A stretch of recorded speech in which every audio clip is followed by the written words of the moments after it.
டிட்வா புயலால் பெய்த கனமழை காரணமாக ராமேஸ்வரம், சுபாஷ் நகர் உள்ளிட்ட பகுதிகளில் 20 நாட்களாக மழைநீர் வடியாமல் வீடுகளுக்குள் தேங்கியுள்ளது. கழிவுநீருடன் தண்ணீர் தேங்கியுள்ளதால் விஷ ஜந்துக்கள் நடமாட்டம் அதிகரித்து மக்களுக்கு தோல் நோய்கள் ஏற்பட்டுள்ளன. இதனால் பொதுமக்கள் வீடுகளை விட்டு வெளியேறி உறவினர்கள் வீடுகளில் தஞ்சம் புகுந்துள்ளனர். தேங்கியுள்ள நீரை உடனடியாக அப்புறப்படுத்தவும், பாதிக்கப்பட்ட பகுதிகளில் மருத்துவ முகாம்கள் நடத்தவும் நகராட்சி நிர்வாகத்திற்கு அப்பகுதி மக்கள் கோரிக்கை விடுத்துள்ளனர். ரொம்பவுமே இயல்பு வாழ்க்கை ரொம்பவுமே பாதிக்கப்பட்டிருக்கு.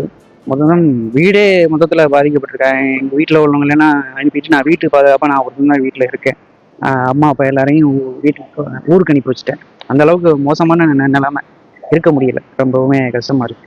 தண்ணியில் இறங்கி போக முடியல. சேட்டு புண்ணு வருது. சின்ன சின்ன பிரச்சனைகள் இருக்கு. குறிப்பாக கழிவு நீர் இது பண்ண முடியல எங்களால். ஆனால் இங்கே தான் நாங்கள் பழங்கணும். அங்கிட்டும் போகலாம். பஸ் ஸ்டாண்டுக்கு போனாலும் தண்ணி கிடக்கு, இங்கேயும் தண்ணி கிடக்கு. தண்ணி தான் ரொம்ப சிரமமா இருக்கு. மக்கள் ரொம்ப சிரமப்படுறாங்க. தண்ணி அரிப்பு வந்துடுது. பாம்பு பிள்ளைகள் கழிவிடம் போகுது.